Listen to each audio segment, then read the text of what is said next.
Hi everyone, welcome back to another very short but also very informative YouTube tutorial. In this video, I am going to teach you how to make a private story on Snapchat on iPhone. So let's begin right away. The very first step is to open the Snapchat app and then click on your profile on the upper left. Afterwards, click on that new story button and then click New Private Story.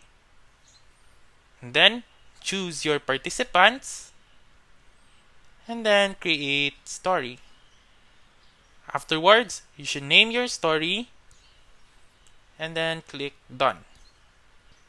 Afterwards, click on that story and then here you can record yourself and then post that story afterward. So that's how you can make a private story on Snapchat on iPhone.